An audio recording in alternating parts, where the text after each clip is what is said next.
imana yambwiye ngo gukorera imana bigira gahunda, gukorera imana bigira gahunda. Ubu tuvugana abantu benshi bikoreye imizigo ntumbaze niyo bazayitura.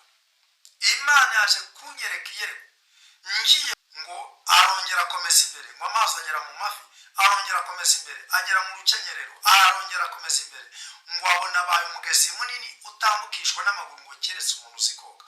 Hano imbere udafite umwuka w'Imana muri we aratakaye. Ibi ngibi ndabivuga nshize amanga, umuntu hano imbere udafite umwuka w'Imana muri we aratakaye.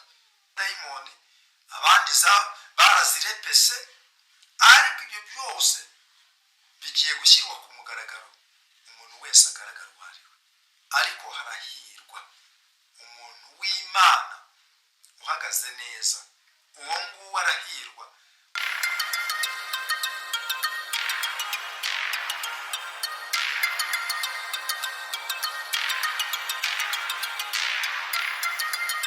Kugira ngo tugire ibyo dutambutsa nk'uko Imana iba yabiduhaye, reka tubanze dusenge Imana. Turagushimiye Uwiteka Imana yacu, Imana yaremye ijuru n'isi, ifite ububasha n'ubushobozi, Imana yahozeho kera, iriho, izahora ibihe byose, Imana idapfa, Imana idasaza, Imana itarwara, Imana ivuga bikaba, yategeka bigakomera. Uhimbazwe uwera wa Isiraheli. Mana, uyu ni wa mwanya nongeye kugera kuri kamera z'Amakuru y'Ijuru TV. Ndasenze kugira ngo ubane nanjye, ungirire neza, kandi Uwiteka Imana mu butware bwawe, Mana ugaragaze imbaraga zawe. Byongeye kuvuga biguhesha icyubahiro, ngende kuvuga ibyanjye, kuko ijambo ryavuga ngo uvuga ibye aba yishakiye icyubahiro, ariko uvuga ibyawe aba agushakiye icyubahiro. Reka rero uyu mwanya icyubahiro kibi cyawe, kandi Uwiteka Mana Nyiringabo, ni ukuri ntunyirengagize, ntiwirengagize abantu bawe. Ibibagirira umumaro urabizi, undinde kubigabanya cyangwa kubyongera. Byose mbigusabye nizeye mu izina rya Yesu Kristo, amen. Imana yasanze imbwira ku by'isengero zakinzwe, abantu bari kwirirwa babogoza, twabuze aho gusengera, ibintu biracitse, igikuba kiracitse. Imana yamuhaye amagambo tugiye gusoma kuri aba bantu bari kuvuga ngo tuzasengera hehe. Icyambere, Imana tuvuga ni umutungo wimukanwa. Abantu benshi bazi ko Imana iba mu rusengero, ariko ntabwo ariko bimeze. Ahubwo nubona kwasiteri irimo abantu, ujye umenya ngo iriya kwasiteri Imana naho irimo. Niyo mpamvu rimwe na rimwe uzajya kubona ukabona impanuka yari ibaye, ariko abantu bati Yesu dutabare, Yesu agahita akinga ukuboko, yamanuka akayitangira, kubera ko no muri ya modoka Yesu arimo. Niyo mpamvu uzajya kubona ukabona abantu baraguhagurukiye ku musozi utuyeho, abantu baraguhagurukiye mu ikaritsiye, ugapfukama iwawe ukabwira Imana ngo Mana nabara undengere. Imana ikakurwanirira. Abarozi bahagurutse ikakurengera, bacukuye ibyobo ikabisiba, bakagutega iminsi ikakubarira imyaka. Impamvu ni ukubera iki? Ni ukubera Imana iba hose. Iyi Mana ibera hose icyarimwe. Niyo mpamvu uzava mu Rwanda ukagera muri Canada, ukagera mu Bwongereza, ariko wanayisenga Imana ikakumva, ikavuganira nawe mu Rwanda, igasohoza amasezerano wibereye mu Burayi. Kubera iki? Ni Imana ibera hose icyarimwe. Nababwiye ukuntu umuntu asenga, mbabwira ukuntu nageze muri Nyabugogo. Ni gare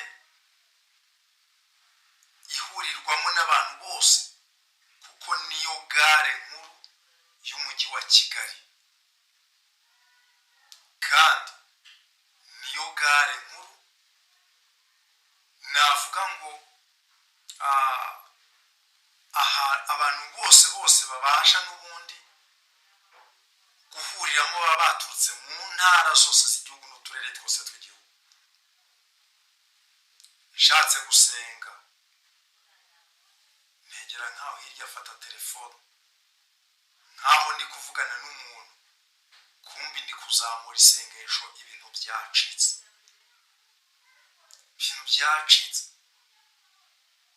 Ngiye kumva numva ijwi ry'Imana rirampamagaye. Imana ivugana nanjye mu kivunge cy'abantu. Imana ivugana nanjye uri aho ngaho mu Bwongereza, waturutse mu Rwanda cyangwa mu Burundi cyangwa Uganda cyangwa Tanzania cyangwa Kongo, wibera mu bazungu batumva n'ikinyarwanda, ngo mbura ukuntu nasenga. Fata telefoni yawe, nushaka uri mu iteraniro ry'abo bazungu, haleluya, ntibumva ikinyarwanda, umva bazagira ngo uri kuvugana n'umuntu ahubwo ibintu byakomeye, uri kuvugana n'Imana, uri gusenga Imana. Barakugwanyiriza muri ako kazi ngo intambara ngo nzasengere. Nushaka usengere muri ako kazi kuko ntibumva n'ikinyarwanda. Bazajya bagira ngo uri kuvugana n'umuntu kandi uri kwisengera Imana, ugira ngo sinkwigishije indi tekinike yo gusenga.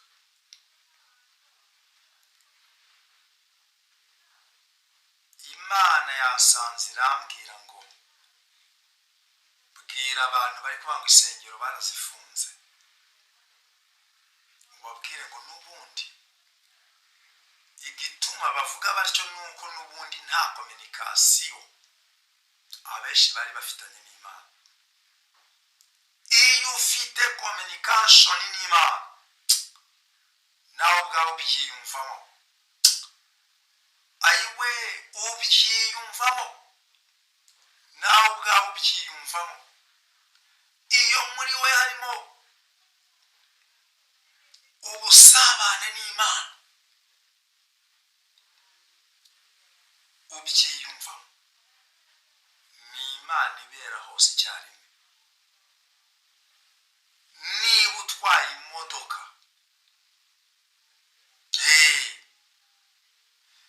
amaboko nayobore, ikirenge ku muriro,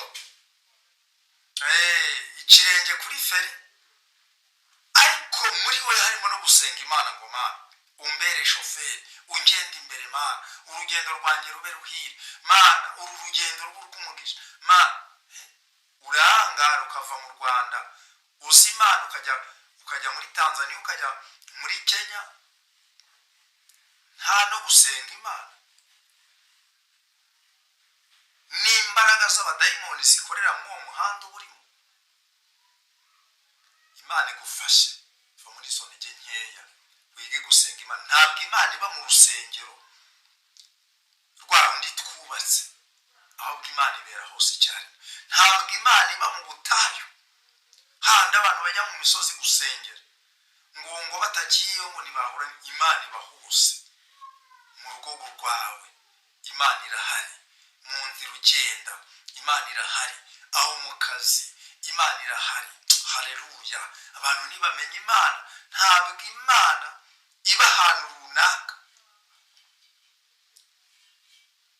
Ushobora kujya gushaka umuyobozi runaka kugira ngo umubone, bikagusaba yuko umusanga kuri biro ye hahandi akorera. Ariko Imana, biro y'Imana iba hose. Umuntu yakurenganya ugahita ubwira Imana ngo Mana kakarengana ukareba, Imana ikakurenganura. Niko bimeze. Nshobora kubura aho ngaho rwose uri kwibaza ngo ubu saha ahantu ndahava gute, wasenga Imana ikahagukura. Imana yo mu ijuru idufashe. Hari amagambo Imana yampaye aboneka mu butumwa, aboneka mu byakozwe n'intumwa ibice 7 umurongo wa 47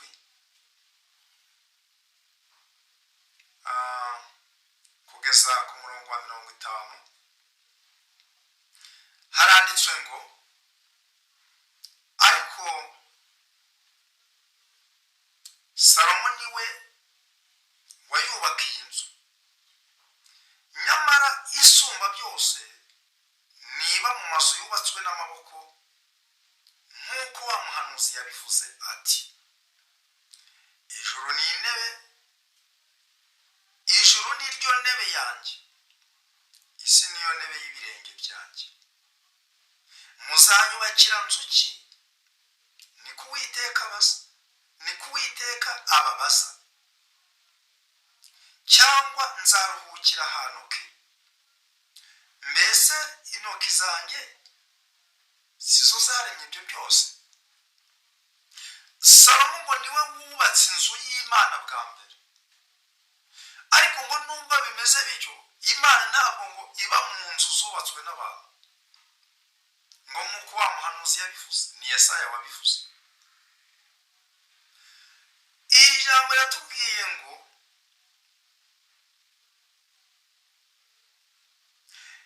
ijuru ni ryo ntebe y'ibirenge byanjye, ku Uwiteka avuga. Noneho ngo isi nayo ngo ni intebe y'ibirenge byanjye. Ngo mbese muzanyubakira nzu ki?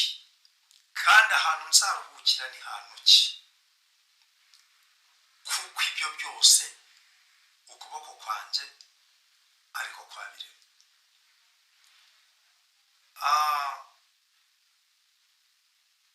Ejo nari ndimo ngenda mura n'umuntu w'umumama, arambwira ati simuzi, arambwira ati mereza amafaranga 2,000. Ndikanga 2,000 y'iki? Abarambwira ati hari ubwo muzi? Ati nawe hari ubwo nzitiwe? Ati mereza 2,000. Ati kandi Imana iraguha umugisha.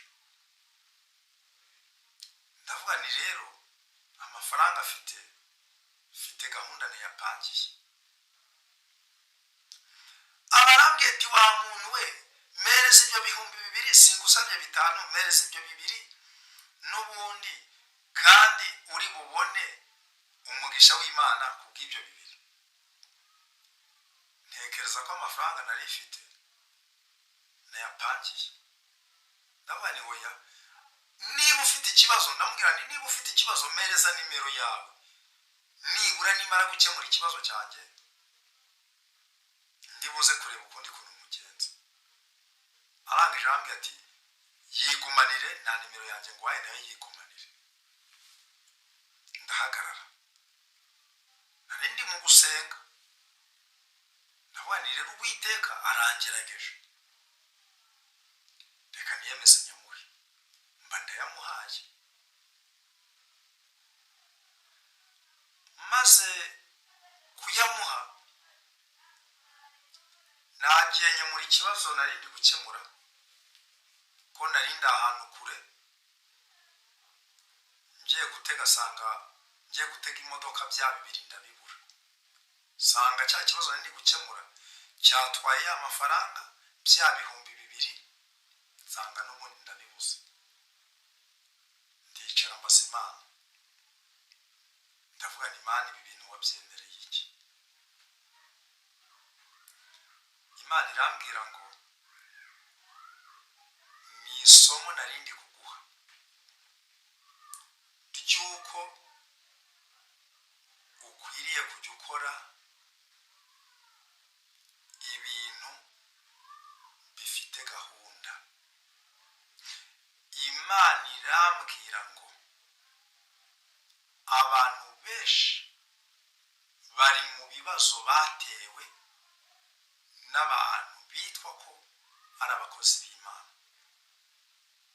Kumva, Imana irambwira ngo abantu benshi bari mu bibazo batewe n'abantu bitwa ko ari abakozi b'Imana. Uriya muntu yazanye ibintu by'Imana nyamuha kubwo kubaha Imana no kuvuga ntiwabona nibujije umugisha, ariko nanjye nari mfite ikibazo. Imana irambwira ngo ibi bintu ubimenye. Buriya ndaguha urugero abantu babimenye. Uba mu nzu ukodesha, ukwezi kwararenze wabuze ubwishyu bw'ikoti, nyir'inzu ari kukwishyuza, ugize amahirwe ubonye ya mafaranga yo kwishyura nyir'inzu. Umuntu araje ati Imana iravuze ngo ibi bihumbi ibi n'ibi bizane, Imana iraguha umugisha. Biranashoboka yuko yanarondora akamenya ko ufite 50 mu mufuka, ariko nyir'inzu nawe akumereye nabi, ugatangira uti ubwari Imana reka ya mafaranga n'ubundi nyatange. Imana irambwira ngo aho ngaho ni ukubura ubwenge. Irambwira ngo aho ngaho ni ukubura iki? Ubwenge. Ayo mafaranga nubwo uyatanze atari ayawe, kuko cyambere ayo mafaranga ni aya nyir'inzu.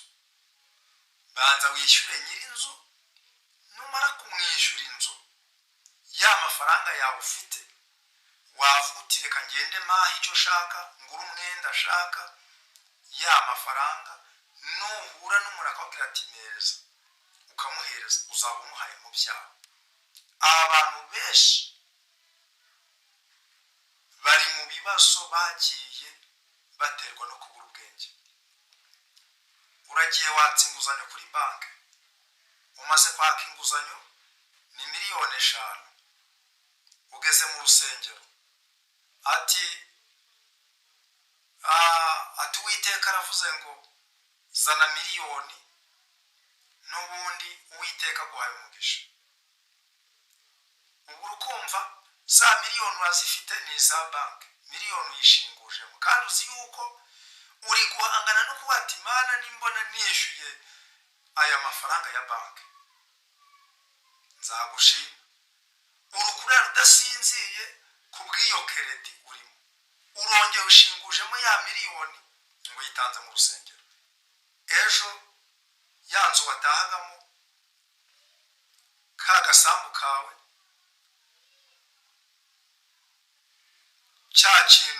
cya gikoresho cyawe runaka gitejwe icyamunara. Utangire tariko Mana, ibi bintu wabyemereye iki ko nagukoreye? Imana yambwiye ngo gukorera Imana bigira gahunda. Gukorera Imana bigira gahunda. Ubu tuvugana abantu benshi bikoreye imizigo, ntumbaze niyo bazayitura. Imana yaje kunyereka iyereko, ngiye kubona mbona abantu bikoreye imizigo, tukiri mu cyaro twabyitaga induruburi, bikoreye imitwaro cyangwa se bikoreye induruburi zabaheteje batari kubasha gutaruka. Nabonaga ari n'udufuka tw'umucanga, abantu bikoreye udufuka tw'umucanga cyangwa se udufuka nuko nabibonaga baheteye benda gutaraka n'umutima. ngiye kumva numva ijwi ry'Imana rirambwiye ngo bitegereze. Ngiye kubona mbona baheteye, najya kubona nkabona umwe aguye hasi, ka gafuka kamuguyeho. Numva ijwi ry'Imana rirambwiye ngo uko niko abantu benshi bikoreye imitwaro batazi naho bazayitura, kandi bakaba bazi ngo ni Imana yabakoreye iyo mitwaro, kandi atari Imana yayibakoreye. Imana irajya kugukorera umutwaro izi yuko ubwawe no kubona icyo urya ni intambara, wibereye kuri Imana afasha. None ngo nudatanga aya mafaranga ngo n'ubundi ngo ntabwo ngo n'ubundi ngo Imana iraguhana. Imana iraguhana iyoboye yuko urya wacishura, ariko irarinda iguhana. Hari abantu bafite amafaranga, kandi umuntu wese akoresha impano ye nk'uko yayihawe. Niyo mpamvu Yesu yatanze ijambo, avuga ku bantu bahawe itarano, avuga ku wahawe itarano 5, avuga ku wahawe itarano 2, avuga ku wahawe itarano 1. Ni ukuvuga ngo aba bantu ntabwo bahawe itarano zingana. Bibiliya iravuga ngo umuntu wese abashe kumenya mugenzi we w'umukene, ngo kuko abakene batazigera babura mu gihugu. Imana ibabajwe n'ibyo abakene mwariye, mwarangiza mukubaka amazu meza, mukagura imodokari zihenze, mukagwiza imitungo hirya no hino, mwamara no kubigwiza gutyo no kubikiranukamo bikabananira, mugasigara muri kubisambaniramo no kwirwa muri kubirwaniramo kubw'umwijyane.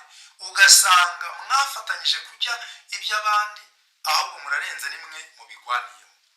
Nimwe mwazanye akaga gatumye insengero zifungwa, ariko hashimwe Imana yampaye ubu butumwa ngo mbwire abantu yuko Imana itaba mu nzu zubatswe n'amaboko y'abantu, ahubwo Imana iba mu mutima w'umuntu, kuko urusengero rukuru ni umutima w'umuntu.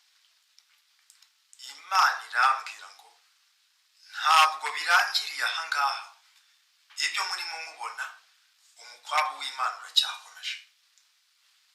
Niho rero Imana yaje kunyigisha impereza iri somo kuri uyu muntu, irambwira ngo niba ukora ikintu gikore kivuye ku mutima wawe, kandi ugikore muri gahunda. Bibiliya iratubwira ngo umwuka twahawe ntabwo ari uw'imivurungano, ahubwo umwuka agengwa na ba nyirawo. Ugasanga umugabo yakuguriye igitenge gihenze, ari kuvuga ngo nibura uyu mugore tuzaserukana ahantu runaka. Ibyo mbabwira byanabayeho, nta nubwo ari n'ibintu mvuga gutya, byabayeho. Umugore ngo agurira umugabo ngo agurira umugore w'igitenge. Wa mugore ngo ageze ku rusengero, ngo nuko umuhanuzikazi araza aravuga ngo Imana iravuze ngo icyo gitenge ukime, Imana iraguha umugisha, kandi ngo nutakima n'ubundi ngo urahura n'akaga. Wa mugore kubwo gutinya Imana afata cya gitenge aragenda agikuramo, n'ubundi agihereza wa muhanuzikazi. Amaze kugihereza wa muhanuzikazi, wa mugabo aza guserukira ahantu yari yaravuze ngo iki gitenge nubwo nyiguze, shaka yuko uzacyambara twasuye inshuti yanjye. Amubwiye ngo wa mugore yaje gutekereza ukuntu ari bubibwire umugabo we, arabibura araceceka. Ariko wa mugabo aravuga ngo shaka yuko duserukira hano, kandi ukaba wambaye ya myenda cya gitenge nakuguriye. Umugore yaramwaramwaye, aramwaramwara. Umugabo aramubaza ati none bimeze bite? Kugeza aho byatarukiye, wa mugabo akamenya yuko cya gitenge cyajyanywe na wa muhanuzikazi ngo nuko wa mugabo abwira umugore we aravuga atumva nturara mu rugo utagiye kuzana kiriya gitenge. Wa mugabo yaragiye ajya kwa pasiteri wari umuyobozi w'uwo muhanuzikazi aramubwira ati uyu mugore nta mahoro nta mutekano ashobora kugira nabona igitenge namuguriye. Byabaye ibintu birebire, cya gitenge biba ngombwa yuko bajya kucyaka wa muhanuzi kiyongera kiragaruka. Ariko ibi mbivugiye iki? Ni uko Imana yamubwiye ngo kubw'ibyo abandi abahanuzi bariye, abapasiteri bariye, abavugabutumwa bariye, abantu bitirirwa izina ry'Imana bariye, kandi biyitirira ngo Imana iravuze bayibeshyera ari ukwishakira indamu. Imana irambwira ngo ibyo mwariye mugiye kubiruka, ibyo mwariye mugiye kubiruka. Uwo waba uri we wese, urwego waba uriho rwose, ndimo mubwira ngo ibyo abandi wariye ugiye kubiruka. Imana yarakwihoreye, urabirya ubona ko bihejeje, yewe ugura n'imitungo hirya no hino urayigwijije, ariko Imana yambwiye ngo ugiye kuruka ibyo wariye. Wabiriye mu nzira zitari zo gukiranuka. Bantu muri kugenda muvuga ngo insengero zirafunzwe, ngo ubu ngubu ngo no kugira ngo mbone ngo urusengero neraniramo ngo bisaba ngo kuba ngo natanga itike ngo n'ubundi ngo y'ibihumbi 3 ngo kandi birangoye, birarinda bikugora. Uwo si umwe muri ya misigo nabonye abantu bikoreye. Wakwicaye hamwe ukavuga uti Imana, uru rusengero twararwubatse, none ubwo ushimye yuko rukingwa n'ubundi unyumve uri mu ijuru, ubu se Imana ntizakumva? Buriya ndagira ngo nkubwire ngo ntabwo Imana ibyo yitayeho ari amazu twubakishije amaboko yacu, nubwo twayarimbisha nk'izahabu. Hashimwe leta irashaka yuko tuba mu nzu zigendanye n'icyerekezo, ariko nubo twazirimbisha akarijana tukazikorera ibimeze bite, ntabwo ibyo ari byo Imana yitayeho. Urusengero Imana ishaka ni umutima wawe. Zaba uri aho ngaho mu by'ukuri uri umutekamutwe, urumva ibi bintu wabihuza. Biravuga ngo umucyo n'umwijima ntibijya bibana. Umuntu w'umutekamutwe aba umukozi w'Imana ate? Ibyo nibyo rero birambiye Imana, bikaba bitumye Imana imanukanye uburakari bwayo. Mu by'ukuri Imana yigishiriza kuriya mugore. Imana irambwira ngo ni Imana igira gahunda. Buriya turavuga ku cya 10, ntabwo nje mvuga ngo gutanga icya 10 ni bibi, ariko icya 10 ugitanga mu byo wungutse, ugitanga mu byo wungutse. Ni ukuvuga ngo rero abantu benshi bikoreye imitwaro, ugasanga umuntu agiye yatsa inguzanyo nk'uko mbivuze, ati kuba natsa inguzanyo atereka nyitangire icya 10. Iyo nguzanyo ukuyitangira icya 10, ayo mafaranga ni ayawe, kwirya ari ideni wikoreye. Hari umupasiteri wigeze aratubwira ati niba ubonye ibirayi 5 cukuraho kimwe, ariko nibura mu kwezi utanga icya 10. Njyewe nkorera Imana kandi Imana ibana nanjye. Abantu benshi bikoreye imitwaro batakorewe n'Imana. Nibyo Yesu yabwiye abantu ngo abantu bayobotse amategeko y'abantu aho kuyoboka itegeko ry'Imana. Mu by'ukuri emerera umwuka wera kuyobora. Mariya yabwiye abahereza hariya mu bukwe bw'Ikana, arababwira ngo icyo abategeka mu gikore. ni ukuvuga ngo kubikora ni byiza, ariko ibintu urakora nawe ubwawe ugasigara wumva bikubereye umutwaro, ukavuga ati aya mafaranga nubwo nyatanze mba nishyuye ideni rya runaka, ubu se nzongera kubona amafaranga gute? Oya, banza. Yesu yaravuze ngo nujya no gutanga ituro ryawe ukibuka yuko hari umuntu mufitanye ikibazo, rya turo uzareba ahantu risiga, ubanze ukemura ikibazo ufitanye na mugenzi wawe, ubona ujye gutanga rya turo, nibwo rya turo ryawe risaba ryemewe. None abantu benshi bafite ibintu bibaziritse, abantu bazirikanye na bagenzi babo, abaririmbyi ugasanga barazirikanye, abadiyakoni barazirikanye, ugasanga abayobozi n'abo bayoboye barazirikanye, ariko ugasanga ikintu cya mbere ni amafaranga. Ikizakwereka yuko abantu bikoreye imitwaro batakorewe n'Imana, bakorewe n'abantu, uzarebe nuko hazaba hari ubwitange. Uriya muntu yaza yatanga miliyoni 5, imigisha yose yo hirya no hino yose ikamusesekaraho, imigisha yose, ariko uriya muntu uri guca inshuro yatanga ibihumbi 10 nabyo akoreye iminsi 3 akiyemeza akaburara. Uwo muntu niba uhagarariye icyo gikorwa ukumva nuko nyine bikarangira gutyo, nuko nguko. Ariko utanze menshi, uwo nguwo yubahwe, utanze makeya mu bukene bwe, uwo nguwo ateshwa agaciro.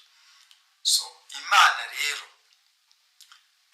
igenderera abantu, ibaha umwuka wera bayobore, kuko nituyoborwa n'abantu, hari uzakuyobora akurohe mu manga, hari uzakuyobora akurohe igihonomo, ariko umwuka wera naba muri wowe, haleluya, azakuyobora neza kandi akugeze aho Imana yashatse kukugeza. Abantu dusaba Imana iduhe umwuka wera atuyobore, kuko niyo mpamvu umuntu azakubwira ngo ndi umukozi w'Imana, mu by'ukuri yarangiza ejo akakubwira ngo ukagenda ngo agusengere, wagerayo ngo ngiye kugukorera ngo deliverance, deliverance na mukanya ngo murasambanye. Buriya mureke mbabwire, nubwo bimeze bityo, buriya Imana ikontorora ibintu byose dukorera mu isi. Imana ikontorora telefoni yawe, ikamenya mesaje ukinga umudamu wawe. Imana ikontorora telefoni yawe, ikagera aho ngaho muri email, nubwo umudamu wawe bya email ntabyo azi, ikamenya ibyo wandikirana n'iyo mbeshu yawe. Imana ikontorora WhatsApp yawe, Imana ikontorora akantu kose, ikamenya n'ibyo ukenyereyeho. Imana ikontorora ibintu byose, ikamenya n'ibyo uhisha mugenzi wawe biri mu mutima wawe. Ariko ibintu byose bigiye gushyirwa ku mugaragaro, aho niho umuntu wese azamenyekana uwo ari we. Abantu babonye abantu bari mu Imana, Imana ibahaye agasura n'agasura bari bafite, barangije baravuga bati nyamara ibi bintu tubigiyemo twabipirata, ibi bintu tubigiyemo tukabipirata tukiyitirira abantu b'Imana, natwe badufata nk'abantu b'Imana. Dufite abantu bazi kubwiriza, yewe bakabwiriza rwose n'abantu bakihana, ariko bo ubwabo batarigeze bihana. Dufite abantu rwose bazi guhanura, bakavuga indimi nyinshi, ariko izo ndimi ntumbaze n'aho bazikuye. Bamwe zavuye ku badayimoni, abandi barazirepese, ariko ibyo byose bigiye gushyirwa ku mugaragaro, umuntu wese agaragara uwo ari we. Ariko harahirwa umuntu w'Imana uhagaze neza, uwo nguwo arahirwa, uwo muntu uri mu mwuka w'Imana. Twihuse dusome ijambo ry'Imana dusanga mu gitabo cy'Itangiriro. Turasoma igitabo cy'Itangiriro, dusome ibice 41, dusome umurongo wa 38. Haranditse ngo Farawo abaza abagaragu be ati, tuzabona hehe umuntu umeze nk'uyu uri mu mwuka w'Imana? Farawo abaza abagaragu be ati, tuzabona hehe umuntu umeze nk'uyu uri mu mwuka w'Imana? Erega bari mu mwuka w'Imana ni bakeya. Abantu bari mu mwuka w'Imana ni bakeya, kuko abantu benshi bafite indi myuka tutazi iyo bakuye. Hari iyo bakuye muri za Tanzania, hari abayikuye muri za Kenya, hari abayikuye muri Amerika, hari abayikuye muri Nigeria, hari abayikuye mu bapfumu, hari abayikuye muri Eliminati, hari abayikuye mu zindi mbaraga, hari abagiye kugigura. Ariko Farawo abaza abagaragu be ati, tuzabona hehe umuntu umeze nk'uyu uri mu mwuka w'Imana? Ntabwo igikenewe ari amashuri yawe. Ayo mashuri warayize, ni koko niba warayize ukwiriye kubona akazi kaguhesha umugati kagendanye n'amashuri wize, ariko hakenewe umuntu uri mu mwuka w'Imana. Dukeneye umuntu uri mu mwuka w'Imana uzatuyobora akatugeza ku Mana, uzatuyobora akaduhesha ubugingo buhoraho, uzatuyobora mu kuri kose. Ntabwo hakenewe amafaranga yawe, ntabwo ari yakenewe. Ayo mafaranga yamarira iki? Hakenewe umuntu uzatubwira ijambo ry'Imana, hakenewe umuntu uzatubwira ukuri, hakenewe umuntu uzatubwira iby'Imana atabiciye iruhande iburyo cyangwa ibumoso, tukamenya ukuri kuzuye. Ntabwo ibindi bindi abantu birukanyira ntabwo ari byo bikenewe. Hakenewe umuntu uri mu mwuka w'Imana. Farawo yari umwami, ariko aravuga ngo tuzabona hehe umuntu umeze nk'uyu uri mu mwuka w'Imana? Yewe madamu, ntabwo uburebure bwawe n'inzobe yawe, ntabwo ibyo ngibyo ari byo abantu bashaka. Ntabwo umva isura yawe ntabwo ari abantu bakeneye. Yewe namwe babwira ibi ngibi, ntabwo urukara rwanjye ariko rukenewe. Oya, hakenewe umwuka w'Imana uri muri njyewe. Umwuka w'Imana, haleluya, hakenewe umwuka w'Imana. Mwuka wera w'Imana, muyobozi ngwino. Yo mwuka wera w'Imana, muyobozi ngwino. Mwuka wera w'Imana, muyobozi ngwino. Ntabwo igikenewe ari insengero z'ibitabashwa, ariko imitima y'abantu yarabaye akahebwe. Hakenewe umwuka w'Imana. Urusengero ni rwiza, kwiga ni byiza, turanabikunda, kuko abize batariho.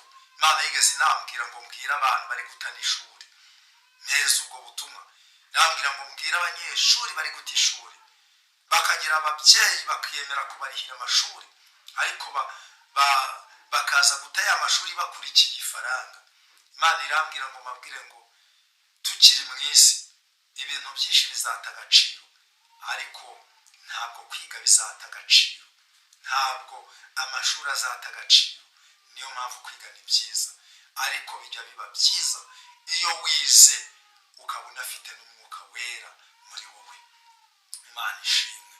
Iyo wize, tekereza, hari aho tugera twatekereza uburyo umwuka w'Imana ari kuduhereza amagambo duhereza abantu, ukongera ko batari ku Mana we. Iyaba narinzi iringara, aya magambo nayashyize no mu iringara bakayumva, kavuga atari ku Mana, iyaba narinzi icyongereza neza, nakagombye kuyashyira no mu cyongereza nibura nabo bakayumva. Iyaba narinzi igifaransa, iyaba narinzi igishinwa, iyaba narinzi ikidage, iyaba narinzi igihorani. Hari ahantu ugera ko bati iyaba narinzi izi ndimi, aya magambo nkayashyira no muri izi ndimi, n'abavuga izi ndimi bakayumva. Ariko kubera yuko Uwiteka Imana ari uko aba yashimye kugira ngo aya magambo muyumve, yemwe banyarwanda muneze amatwi, yemwe barundi munyumva, nuko nguko hakenewe umwuka w'Imana.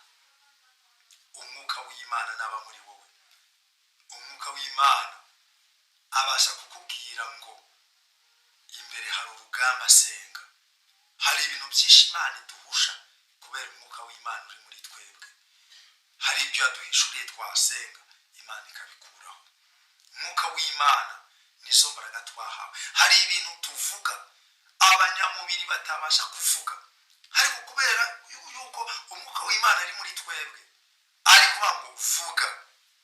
Haleluya, tukavuga iby'Imana neza. Ariko nari ndimo mbabwira ngo igikenewe ni umwuka w'Imana. Nyemerera kubw'iyi mesaje Imana yampaye. Wewe urimo wibaza ngo nzabigenza nte? Ntabwo Imana iba muri korari naho korari yahagarara.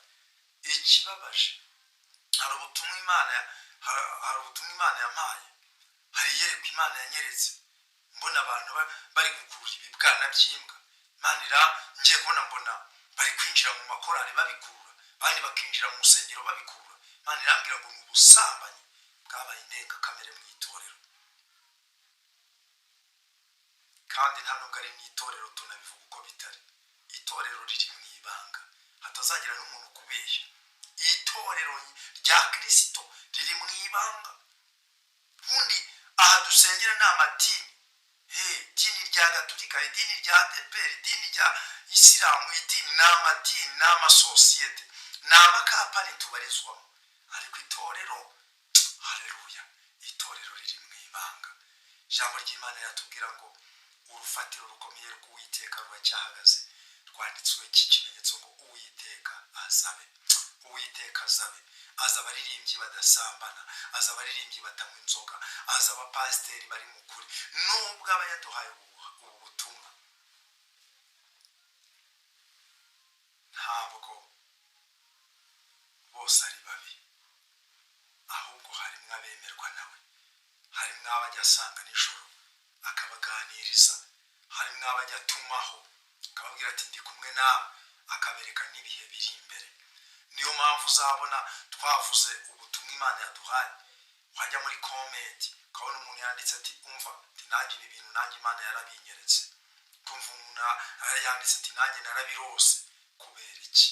Turacyafite abantu umwuka w'Imana ajya agenderera. Ese nawe ukeneye umwuka w'Imana muri iyi minsi? Umwuka w'Imana nataba muri wo, aho turi kwerekera ntabwo uzahatambuka.